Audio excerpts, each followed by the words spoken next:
Oke, assalamualaikum warahmatullahi wabarakatuh, teman-teman semua. Bertemu lagi dengan saya Bang Ujai di acara media podcast Malahayati Konsultan.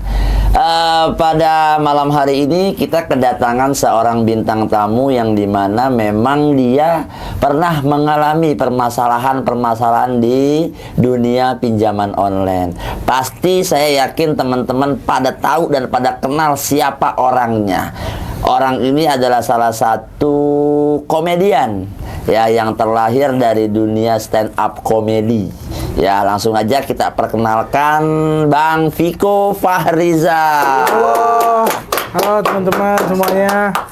Bang Ujai tadi memperkenalkan saya sebagai orang yang pernah terjebak di dunia pinjol, seolah-olah itu kejadian lama ya, padahal ini baru mau selesai setelah saya datang ke Malahayati. Oke, Bang Viko tadi datang ke sini dari sore, Bang ya? Dari sore, dari daerah Sawangan. Depok Sawangan. Tadi menuju ke kantor pusat Malahayati macet nggak, Bang? Kalau jalanan sih enggak, pembayaran kredit agak macet. Makanya saya ke Malahayati. Kalau di perjalanan lumayan macet ya, perjalanan nggak macet ya, alhamdulillah bisa sampai ke kantor kita dengan selamat lah ya. Iya. Oke, sebenarnya Bang Viko ini bukan kali ini aja ke kantor kita, di hari-hari sebelumnya juga sudah datang ke kantor kita untuk berkonsultasi ya. Kemarin udah, ini yang keberapa, Bang? Ini ketiga atau keempat kali. Ini yang ketiga atau keempat Bang Viko kesini. Oke, Bang Viko. Karena kantornya comfy juga, kalau sebutan anak muda tuh nyaman. Tidak kan biasanya kan kita pressure kan di chat desk call gitu, di WhatsApp desk call, di telepon desk call. Mau mati kau gitu. Tadi barusan di chat apa tuh sama desk call, Bang? Ada lagi tadi. Baru banget ya. Tim kolektor kami sedang dalam perjalanan. Aduh. Sayanya lagi di Malahayati nih, Pak. Mohon maaf. Ya, tadi barusan Bang Viko nunjukin ke saya di chat sama salah satu aplikasi pinjaman online, katanya tim kolektor kita sedang menuju rumah Pak Viko Fahriza. Siapkan dananya. Kalau tidak disiapkan maka kami akan melaporkan Pak Viko Fahriza ke Posyandu. Ya, kasih bubur saya. Bubur kacang hijau. Dahsyat ya teman-teman semua. Aduh. Memang cara-cara penagihan deskol itu seperti itu, Bang Viko. Jadi saya pengen tanya sama Bang Viko nih. Sebelum Bang Viko datang ke Malahayati, ketika Bang Viko membaca teror atau membaca ancaman seperti itu baik di WhatsApp ataupun SMS, apa yang Bang Viko rasakan sebelum ke Malahayati? Sebelum ke Malahayati ya, dapat chat kayak gitu pasti, misalkan lagi fokus sama sesuatu, fokusnya kepecah. Iya, misalkan apalagi kalau misalkan lagi mau manggung.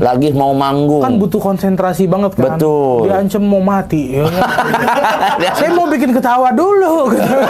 Baru habis itu mati, ya udah, habis dapat pahala kan. Bikin orang ketawa. Jadi menyebabkan fokus Bang Viko itu terpecah ya. Terpecah pasti kalau ibarat kata materi yang mau dibawain ketika manggung nih udah ngumpul, tiba-tiba mati kau. Tahu dulu apa? Orang mau pada ketawa dulu. Ya, jadi terus ketika Bang Viko setelah beberapa hari ini ke Malahayati, ketika nerima chat seperti itu, apa tuh? Gimana tuh? Ya, maksudnya setelah diedukasi dengan timnya Bang Ujai, saya ngerasa menerima edukasi dengan baik. Makanya sebenarnya bisa dilihat dibandingin sama podcast-podcast lain atau podcast-podcast sebelumnya, seberapa tenang wajah saya sekarang.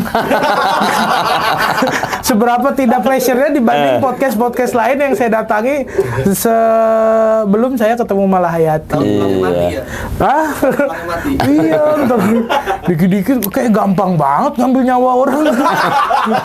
Bang, sebelum ente bunuh juga orang yang terjerat pinjol pada bunuh diri duluan, Bang. Ente ada gila-gilanya ente pada nih.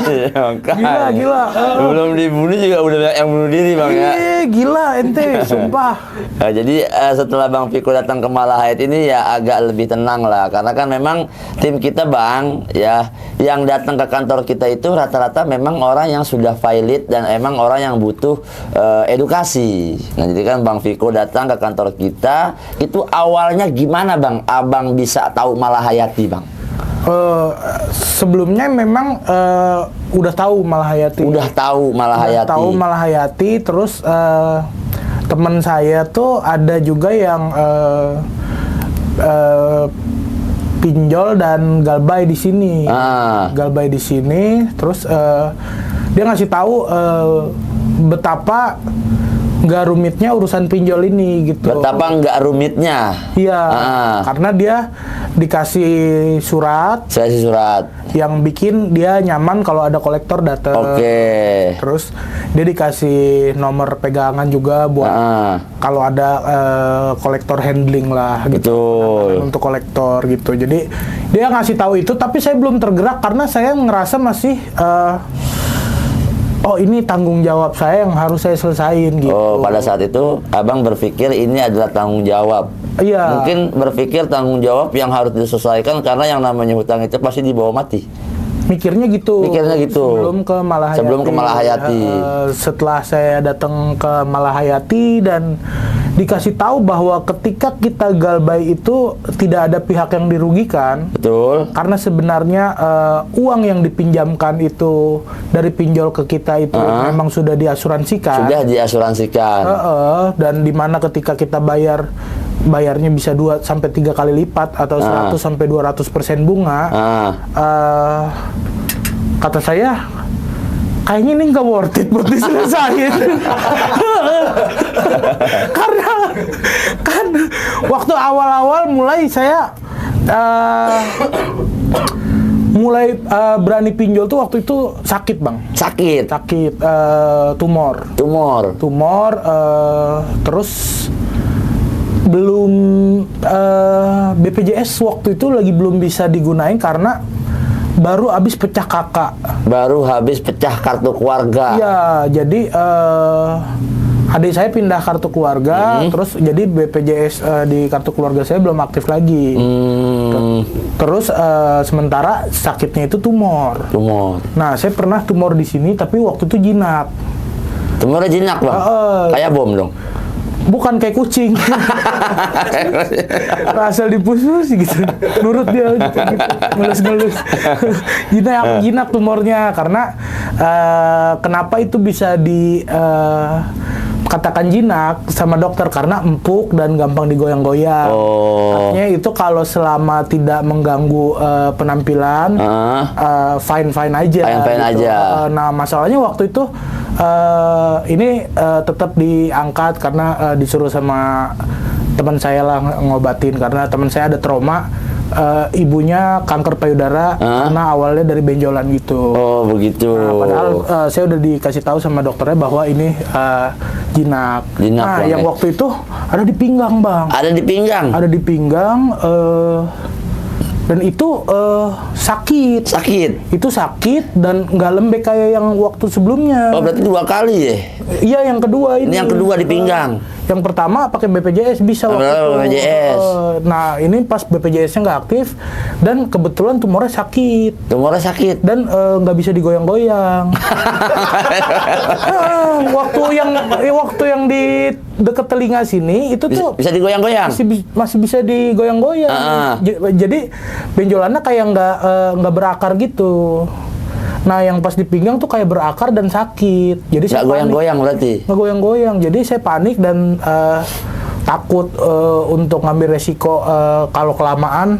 Karena tumor tuh kalau ganas akhirnya jadi kanker, Bang. Nah, saya takut itu jadi kanker. Jadi meskipun BPJS saya nggak aktif, saya berobat mandiri lah. Mandiri, uangnya kurang, pakai pinjol lah waktu itu. Tarik dari pinjol, kata saya memudahkan sekali nih. Nanti kalau ada job juga bisa gue bayar gitu. Tapi ya namanya pikiran orang sakit ya Bang. Betul. Namanya orang sakit, panik gitu kan. Jadi Tapi pas lihat kok bayarnya 2 kali lipat ya gitu. Oh tapi kan ada temponya, jadi menurut saya fair nih. Jadi dia minjemin duit, tapi bayarnya lebih, tapi dikasih tempo. Dikasih tempo. Udah sembuh tumornya, terus ternyata nggak, pas di biopsi nggak ganas juga. Nggak ganas juga, terus akhirnya sembuh. Terus ada kerjaan-kerjaan, akhirnya saya bayar tuh. Saya lunasin lah beberapa pinjol yang saya pakai itu waktu itu. Berarti awal terlibat Bang Viko di aplikasi pinjaman online itu karena sakit awalnya Bang ya? Sakit. Nah terus alhamdulillah sembuh. Berarti ketika di awal itu Bang, Abang menggunakan berapa aplikasi Bang? 2 atau 3 gitu. 2 atau 3. Ya. Oke, 2 atau 3 aplikasi dari pinjaman online. Nah, setelah seiring berjalannya waktu, itu jadi berapa, Bang? Sekarang total ada 9 apa 10 ya? Kurang lebih 9 atau 10 seiring berjalannya waktu itu, Bang ya. Itu juga maksudnya sisa yang belum lunas aja. Nah, karena saya kenapa bisa sampai kayak gitu? Karena di momen pertama kali saya pinjol yang buat sakit tumor itu, terus akhirnya saya lunasin, itu kayak ada target gitu loh Bang. Kayak ada target? Saya merasa kayak ditarget gitu sama beberapa pinjol ini, karena setelah dilunasin nawarin pinjaman yang lebih tinggi terus. Oh, artinya digiring.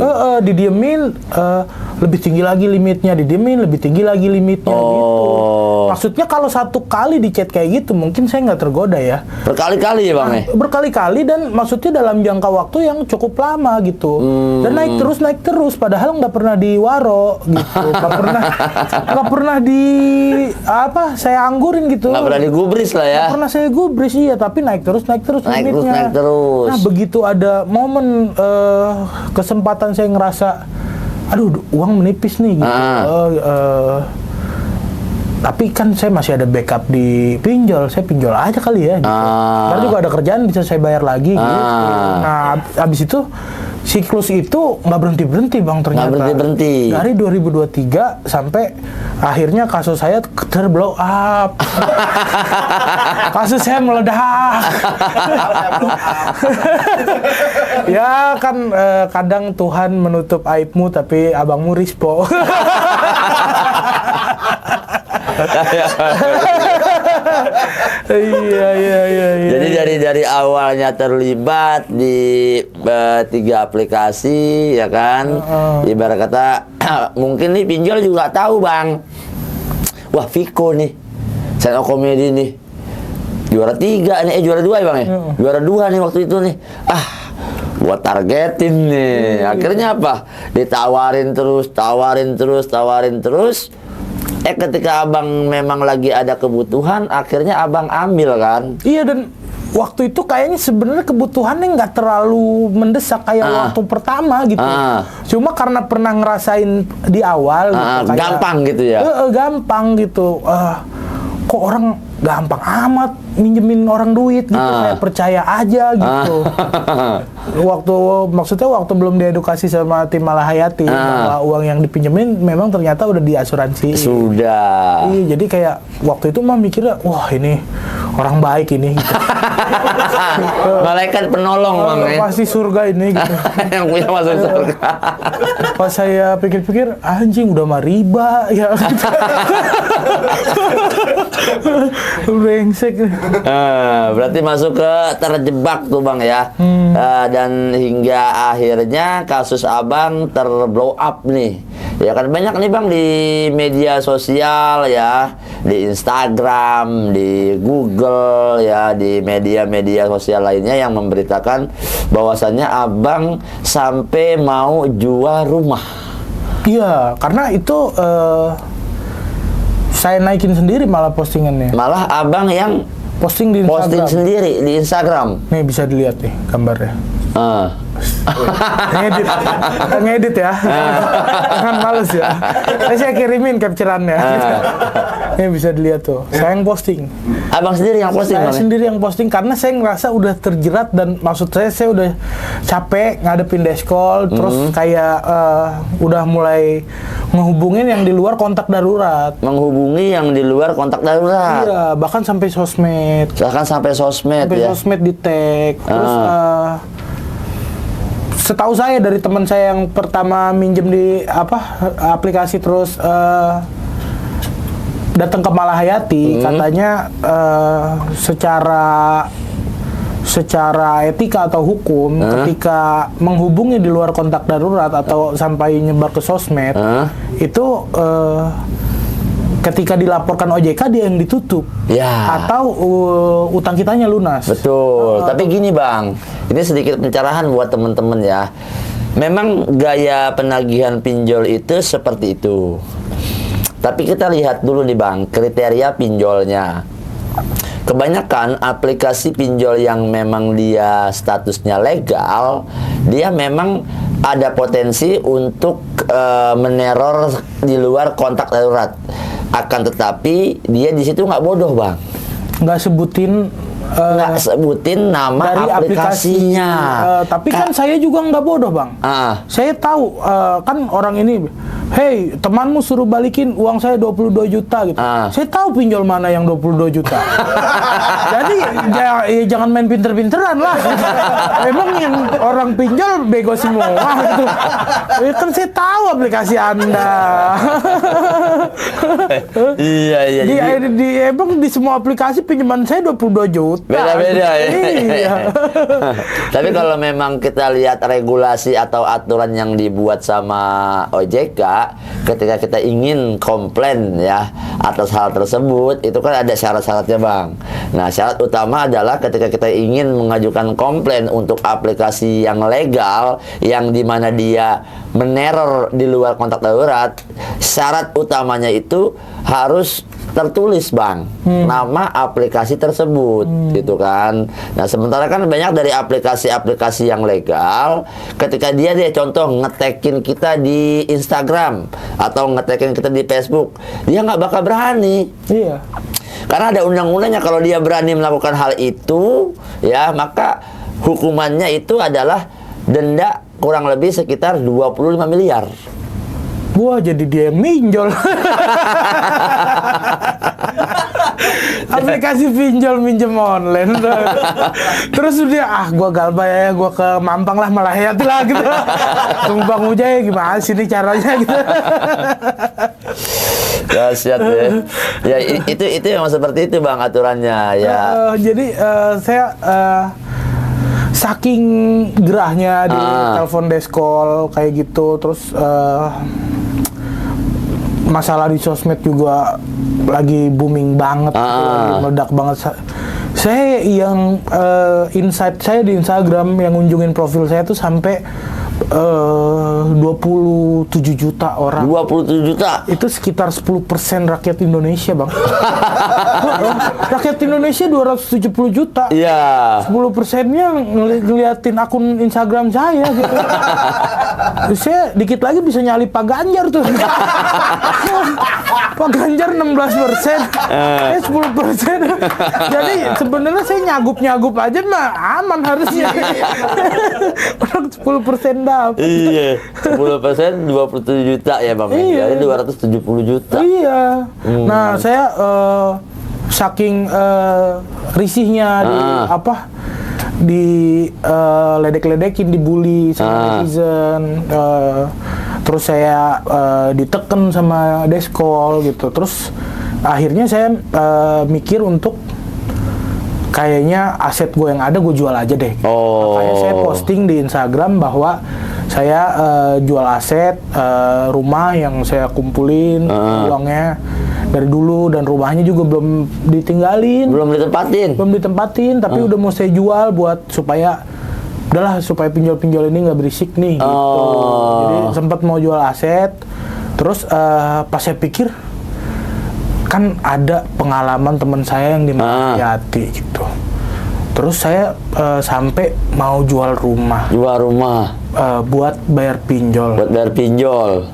Tujuannya dibayar adalah supaya BI checking nggak rusak. Supaya BI checking nggak rusak. Padahal BI checking itu tujuan utama saya adalah buat kalau sewaktu-waktu nanti mau kredit rumah. Kalau sewaktu-waktu mau kredit rumah. Nah, rumahnya saya udah punya. Rumahnya abang udah punya. Kenapa saya mau jual rumah saya? Untuk BI checking saya bagus dengan cara jual rumah, padahal rumahnya udah ada. Kayaknya itu efek-efek sisa-sisa yang dulu deh. Saya jadi nggak berpikir jernih. Jadi nggak berpikir jernih, Bang, ya. Maksudnya karena tekanan bulian masyarakat, karena tekanan deskol, jadi nggak berpikir jernih. Iya. Sampai karena saya orangnya detail, Bang. Oh, abang orang detail. Detail, maksudnya yang komentar itu satu-satu bahkan saya bacain gitu. Abang bacain. Jadi kalau ada 10.000 komentar, Abang baca semua? enggak sih. Ternyata nggak detail-detail banget. Kalau 10.000 komentar abang baca semua, itu kalau ngaji abang udah khatam, Bang. Iya.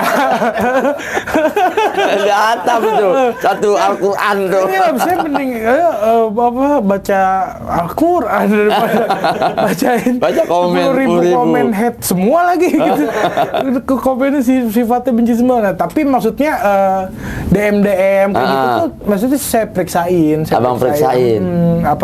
Kalau yang ngehujat gitu nadanya udahlah saya lewatin aja gitu. Nah, cuma kan tetap ada yang ngasih semangat, bisa bangkit lagi, ada yang masih percaya sama potensi saya, ada yang masih percaya sama bahwa saya bisa kembali memperbaiki ini. Gitu. Ada yang ngingetin saya bahwa ini bukan kali pertama saya menghadapi masalah gitu. Buktinya dengan masalah yang ada berulang-ulang berkali-kali, lu tetap ada di showbiz ini kok gitu, lu tetap ada di industri ini, tetap ada di bisnis ini gitu. Banyak yang ngingetin kayak gitu.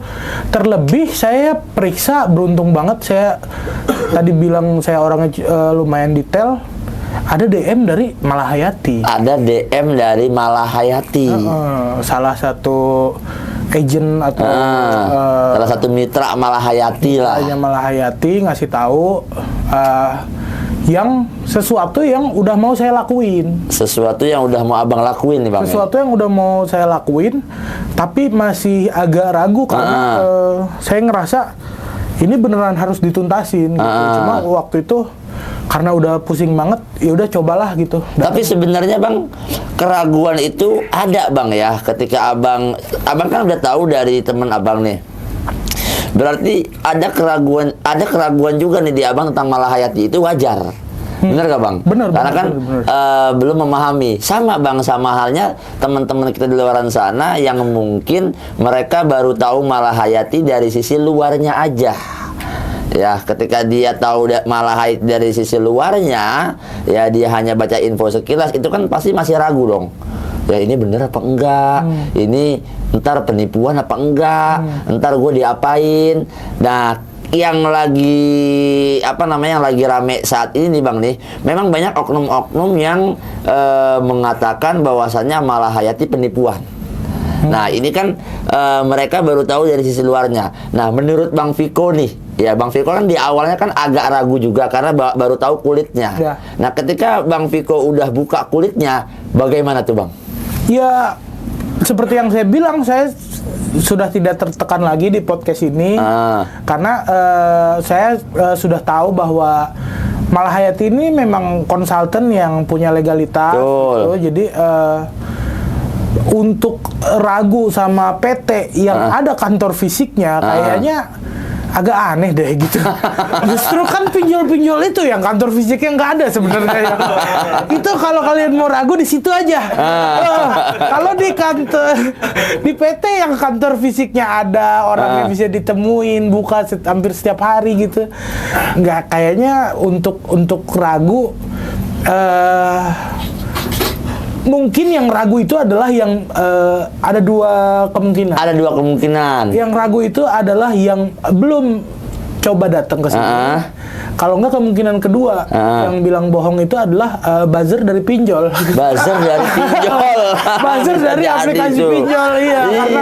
Karena ada yang bilang nih PT Malahayati itu konsultan penipu bla bla bla segala macem. Kalau kita sih dari tim Malahayati, udahlah ngapain kita tanggepin, bener nggak? Nah, yang jelas apa, kita konsen aja nih Bang, kita konsen terus jalan. Ya karena kan yang saya pahamin gini Bang, ya semakin tinggi pohon itu semakin kenceng anginnya. Salah Bang. Apanya? Semakin tinggi pohon itu semakin kenceng apanya? Kayunya. Keras. Keras. Semakin kenceng anginnya Bang ya. Jadi ya ibarat kata kan jati sih keras kayunya. Makanya ibarat kata kan Popeye kalau nggak melaut di laut yang ombaknya besar bukan Popeye Bang. Poppy. Boneka ya. Kan ketahuan banget umur kita Bang. Tontonannya boneka Poppy. Kayak nggak Genzi gitu. Makanya, jadi ya kita untuk menepis komentar-komentar atau hujatan-hujatan seperti itu ya kita tanggapi dengan ya kita doain aja. Semoga dia panjang umur, sehat selalu, rezekinya panjang. Karena yang kalau saya lihat nih Bang, ketika kompetisi di Pilpres, wah ini kan saling menghujat itu ada Bang. Iya. Saling mencaci itu ada Bang. Bener. Saling membuli itu ada. Sampai-sampai dulu ketika di Pilpres itu Pak Jokowi dikatain antek Cina, dikatain PKI, dibilang saya yang PKI. Makanya sampai yang paling parah Bang, saya cuma cucu. tapi yang paling parah itu dibilang ijazahnya palsu. Tapi apa yang dilakukan sama Pak Jokowi pada saat itu? Biarin aja, nggak usah dikubris. Akhirnya apa? Hilang dengan sendirinya. Nah, jadi kan memang polemik yang teman-teman alami di medsos itu seperti itu sekarang Bang. Nah, itu kan menurut pengalaman Bang Viko tadi bilang kalau ada kantor fisiknya berarti ada yang salah nih sama orang-orang tersebut yang gitu. ragu karena ada kantor fisiknya dan ada orang-orangnya. Nah gitu. Itu kecuali kantornya gaib, orangnya gaib. Iya. Itu cetak nama AI. Balesnya auto. Siap Bang Viko. Terus Bang, saya pengen nanya sama Bang Viko nih, ya. Ketika kasus Abang terblow up di media sosial, itu apakah ada Bang rasa Abang nih mentalnya down? Mental down? Sebenarnya mental kan udah diuji dari zaman deskol ya. Dari zaman deskol kalau ada apa? 2 hari 3 hari sebelum jatuh tempo aja tuh kan udah berisik. Udah wah anjir nih mau kiamat kiamat. Kayak anjir kalau nggak dibalikin kayaknya ketiup deh ini sangkakala gitu. Ayo udah mau digini. Jadi pas begitu naik di sosmed udah nggak terlalu gimana ya, karena maksud saya secara usia juga saya udah di usia yang dewasa yang tahu bahwa konsekuensi dari melakukan sesuatu adalah memang ada konsekuensinya, ada gitu. Resiko. Iya gitu. Jadi begitu itu naik ke sosmed entah bagaimanapun caranya gitu ya, menurut saya ya udah mungkin ini jalannya gitu. Ini jalannya dan ini juga jalan saya jadi bisa akhirnya ketemu Malahayati dan terbebas dari maksudnya beban yang selama ini pundak saya nih berat banget loh Bang. Berat kalau ada pinjol lagi? Iya, maksudnya emang berat karena pinjol itu gitu. Maksudnya iya tahu badan saya gede, pundaknya berat gitu. Tapi maksudnya kayak bebannya jauh lebih berat ketika ada pinjol-pinjol ini dan apalagi belum jatuh tempo udah berisik gitu, kayak aduh makin susah buat fokus konten, buat fokus bikin materi baru kayak gitu. Jadi kalau mental pas ke blow up di sosial media sih udah biasa aja, udah karena biasa sadar aja. itu konsekuensi. Justru saya malah jadi tahu bahwa ada juga teman-teman kita di dunia entertain ini yang punya hal yang sama, masalah yang sama, dan mereka merasa itu adalah aib. Mereka masih berpikir bahwasanya masalah atau tagihan di pinjol itu aib. Iya. Dan mereka takut itu kesebar. Jadi mereka gimana caranya dari misalkan punya pinjaman di 4 aplikasi, aplikasi lain lagi buat nutup yang 4 ini. Nutup aplikasi 4 ini pakai 1 aplikasi pinjol pasti gede banget kan. Gede banget. Download lagi gitu. Iya, akhirnya ya nanti ujungnya jadi pada kayak saya semua gitu. Jadi maksudnya daripada gedein ego, gedein gengsi gitu, mending ya udah gitu, maksudnya datang konsul ke tempat yang benar, diedukasi di sini gimana caranya bahwa galbay itu bukan aib. Justru yang harusnya malu adalah aplikasi-aplikasi yang minjemin itu gitu. Kenapa mereka melakukan itu dan mengiklankan secara terang-terangan gitu, padahal itu jelas dilarang dalam agama gitu. Iya, betul. Dilarang dalam agama, kalau minjemin bayarnya lebih, itu dilarang tuh. Dilarang, Bang ya. Dilarang, Jadi aplikasi-aplikasi ini aja yang jelas dilarang agama, pede buat ngiklanin. Betul. Kalian kalau mau galbay, nggak usah ngerasa itu aib. Datang aja ke konsultan yang benar, yang betul. ada kantor fisiknya, yang ada legalitasnya. Seperti itu. Berarti memang ketika permasalahan ini terblow up di media sosial, Bang Viko nih udah berpikir, gua akan siap dengan segala macam resiko dan konsekuen yang bakal gua terima. Seperti itu, Bang ya. Nah, tadi kan Bang Viko bilang nih, Bang, banyak di kalangan teman-teman kita di dunia entertain yang terjebak mungkin atau sampai terjerat di pinjaman online, Bang. Dan mereka menganggap gagal bayar atau punya masalah di pinjol ini adalah aib. Ya, kita sudah kasih pesan bahwasanya itu bukan aib ya, Bang ya. Ya. Tapi memang, Bang, untuk memberikan pemahaman ke orang-orang yang seperti itu rada sulit, Bang. Ya, tapi benar ada sulit. Tapi menurut saya ketika orang dengan kualitas saya tahu hal ini, saya akan dengan sukarela untuk saya akan mengkampen PT atau konsultan ini, lembaga ini selebar-lebarnya dan seluas-luasnya gitu, karena menurut saya ini adalah gerakan atau lembaga yang mulia, yang menurut saya banyak menyelamatkan mental bahkan nyawa orang sih. Betul. Udah berkaitan ke nyawa, karena nggak sedikit kita tahu orang yang bunuh diri karena pinjol, bahkan dia yang pinjol, keluarganya juga diajak ikut meninggal gitu. Ikut bunuh diri. Ya, memang banyak korban-korban nyawa, korban harta, korban moral, hingga memang korban mental, Bang ya, yang berjatuhan akibat permasalahan-permasalahan di pinjaman online. Nah, kalau dari menurut pandangan tim Malahayati, Bang, sebenarnya ketika kita meminjam atau mengajukan pinjaman di aplikasi pinjaman online, itu nama kita sudah didaftarkan di asuransi. Benar ya, Bang ya? Nah, banyak nih, Bang, di luaran sana yang menganggap ya bahwasannya yang namanya hutang itu wajib dibayar. Ya, sementara yang kita pahami memang hutang itu wajib dibayar, tapi hutang yang mana dulu, Bang? Bener ya, Bang? Bener. Kalau misalkan saya tanya sama Abang, Abang kan udah paham lah sedikit banyak ya.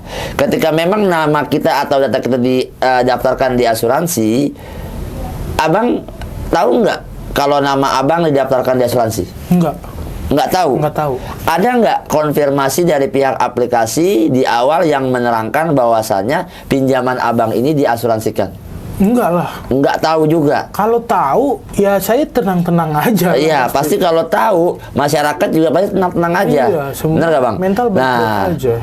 Inilah bang, yang memang dimana di saat pengajuan awal itu tidak ada transparansi dari pihak aplikasi-aplikasi tersebut. Nah, menurut abang cara-cara seperti ini pembodohan apa pemintaran bang? Ya banyak sih sebutannya, pembodohan, licik, bangsat. Iya karena kalau menurut saya itu picik banget sih. Picik, Bang. Itu ya? picik banget bang. Maksud saya kayak gini. Ya kurang lebih kayak yang dijelasin sama Ati Malahayati gitu. Ya, pinjol ini udah ada dari tahun kapan sih gitu? Iya. Tahun 2015. Sejak tahun 2015. Tahun 2015-an dan sekarang udah tahun 2025 memasuki tahun 2025 dan Betul. udah berapa banyak sih orang yang gagal bayar? nggak bayar, atau buktinya mereka nggak bangkrut. Betul, Kenapa itu gitu? dia tuh. Maksudnya kalau UMKM diutangin sama 10 orang aja, terus 10 orang itu nggak bayar, bangkrut dong. Karena nggak muter. Dan nggak ada yang ngejamin, nggak ada yang ngejamin usaha dia gitu, Betul. nggak ada yang ngejamin uang yang dipinjemin. Gitu. Kalau UMKM. Nah ini pinjol ini beda. Gitu. Tapi pinjol ini beda bang. Ya? Jadi begitu kita nggak bayar, ya dia udah diasuransikan uangnya. Betul. Yang tidak dikonfirmasi ke kita. Yang mana dia bisa menekan kita, padahal kalau itu nggak dibayar dia bisa ngeklaim. Jadi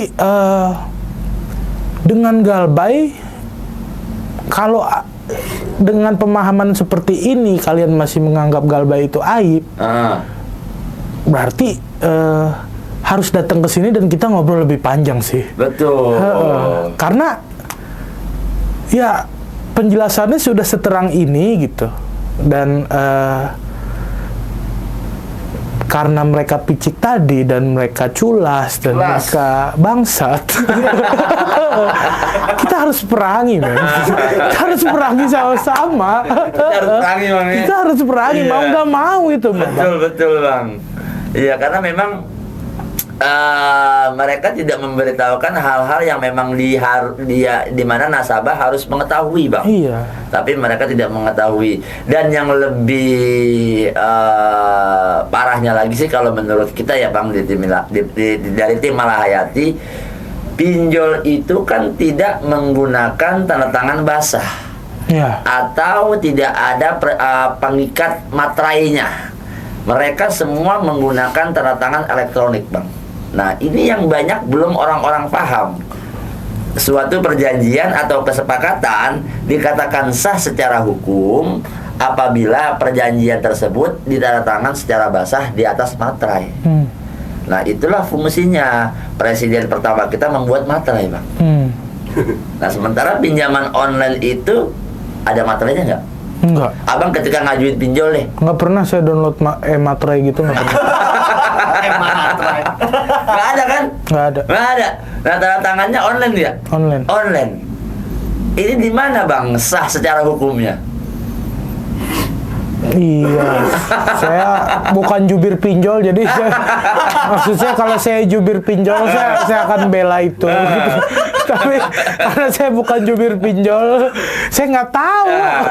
Ini kan artinya kan banyak yang masyarakat yang belum ketahui ya. Sementara ketika dilakukan penagihan, Anda sudah membuat pernyataan perjanjian yang Anda tanda tangani. Ya harus begini, begitu, begini, sampai dikatain tanda perjanjian Anda ketika batal nanti Anda akan kami blacklist di Dukcapil. Ya nanti akan kita samperin ke RT RW, kelurahan, kecamatan, ya sampai ke gubernur. Sibuk kayak gubernur nyantai amat, sampai nemuin kolektor aja. kayak nggak ada masalah gitu. Itu kan Di provinsi dia kayak, oh provinsi gue udah aman nih, temuin kolektor ini kali ya gitu. Makanya ancaman-ancaman seperti itu kan sebenarnya batal demi hukum bang. Yang tadi saya bilang kan, tidak ada kesepakatan dikatakan sah kalau tidak ditandatangani secara basah di atas materai. Makanya kalau kita ke bank nih bang, contoh bank BCA, pas kita bikin rekening bang, disuruh beli materai nggak? Iya. Padahal kan itu kan bank besar, materai aja pakai suruh beli bang, bukannya gratis aja? Iya. Bener nggak? Nah itu aja jelas bang, tanda tangan di atas materai. Mungkin nggak dia nyuruh tanda tangan online? Enggak, karena apa? Karena sifatnya perjanjian dan mengikat gitu kan, supaya sah secara hukum. Nah inilah yang banyak belum diketahui masyarakat bang.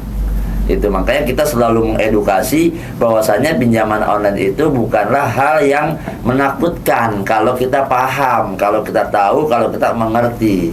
Nah makanya nih teman-teman semua ya, dari pengalaman Bang Viko Fahrija kita bisa belajar gitu loh. Kita bisa belajar bahwasannya mempunyai permasalahan di pinjaman online itu bukanlah aib.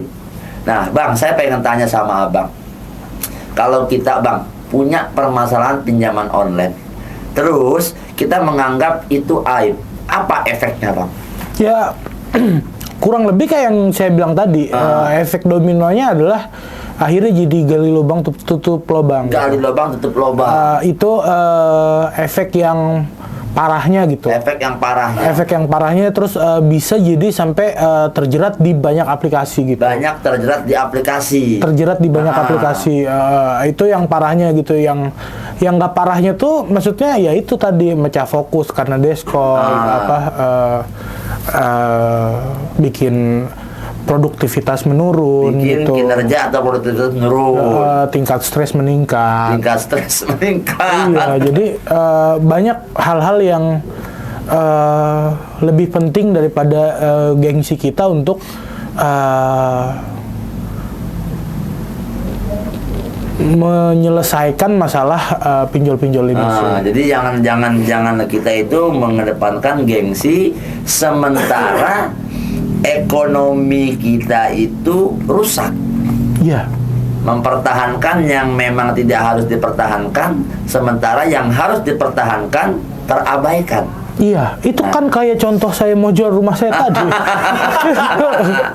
Iya, harusnya abang pertahankan rumah itu untuk kehidupan masa depan anak-anak abang. Iya. Tapi di situ abang malah mau jual. Iya. Demi BI checking yang bagus. Buat kredit rumah. Buat kredit rumah. Yang mana rumahnya saya udah punya. Iya benar. Nah itulah efek kalau kita menganggap permasalahan pinjol ini adalah aib. Ya. Nah terus bang, ini kan lagi juga ada keresahan di masyarakat nih bang nih mengenai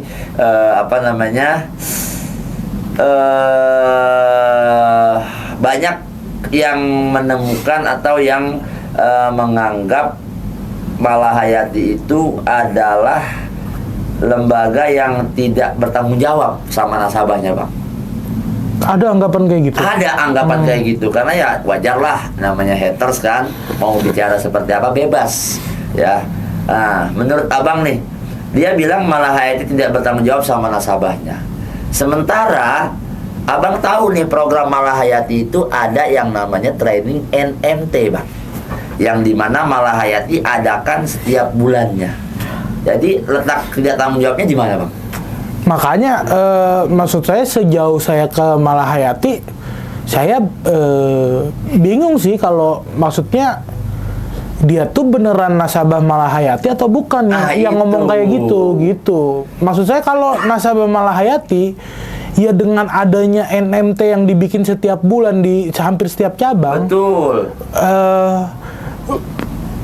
There's no, nggak ada keraguan di situ gitu. Nggak ada keraguan di situ karena selain punya SKPP, betul, punya nomor kolektor handling, terus diadain juga NMT training, new member training gitu. Jadi itu juga gunanya untuk aware sama orang-orang di sekitar kita yang mengalami masalah yang sama gitu. Betul. Jadi kalau kita tahu ada tetangga kita atau keluarga kita gitu dengan kita mengikuti NMT yang diadakan oleh Malahayati secara gratis setiap Gratis, bulannya, Bang. dan diadain di hotel setiap bulannya. Kapan lagi nih orang-orang masuk hotel Bang gratis? Iya, dan dapat makan, Betul. coffee break, Dapat jodoh. dapet jodoh ada.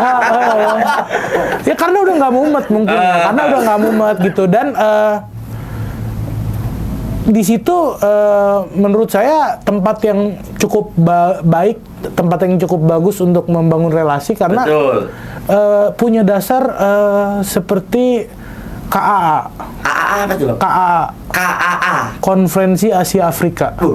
Itu adalah gabungan bangsa-bangsa yang merasa memiliki nasib kurang lebih sama. Begitu. Konferensi Asia Afrika karena pernah merasa dijajah, pernah merasa di kolonialisme sama negara lain. Berarti itu ibarat kata orang-orang yang ikut training NMT ini adalah orang-orang yang memang sudah terjajah oleh pinjol. Nah, kita satukan di situ, kita bangun mentalnya supaya orang-orang yang udah terjajah sama pinjol itu terbentuk kembali mentalnya, Bang. Itu dia, makanya NMT saya bilang seperti Konferensi Asia Afrika adalah kenapa akhirnya sekarang kayak South Afrika, Afrika Selatan. Betul. Maksudnya negara-negara di Afrika atau di Asia udah banyak yang maju. Udah banyak yang maju Karena sudah terbentuk mentalnya bukan mental jajahan lagi. Betul. Gitu.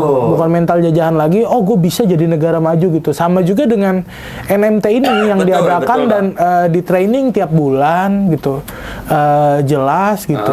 Kita juga bisa memulihkan mental. Kita juga bisa jadi lebih aware sama lingkungan yang terkena hal yang kurang lebih sama. Jadi kita bisa mengedukasi dan membangun mental orang. Jadi ya seperti tagline-nya Malahayati, kita bantu orang, Tuhan bantu kita. Oke, teman-teman semua. Ya, nanti di bulan Februari 2025 setiap cabang yang di mana daerah tersebut ada cabang Malahayatinya akan mengadakan acara training NMT.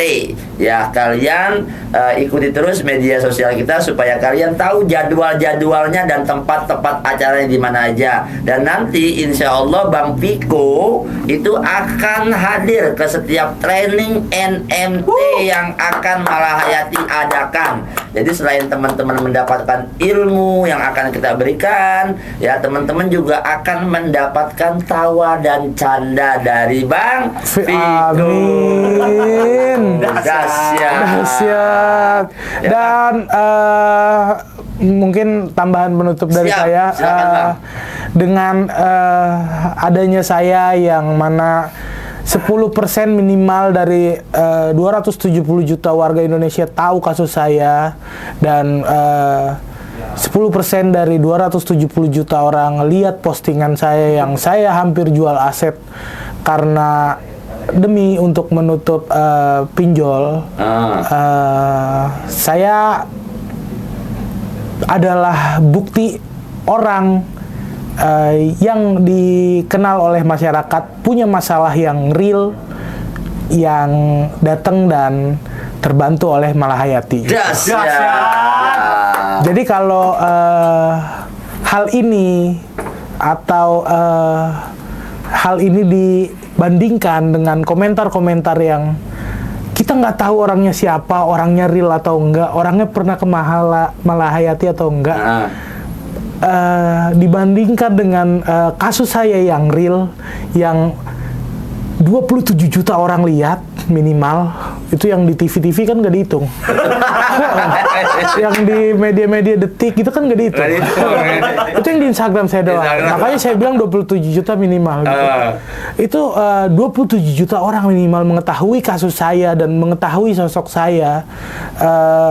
Saya mengatakan bahwa ini adalah lembaga yang membantu.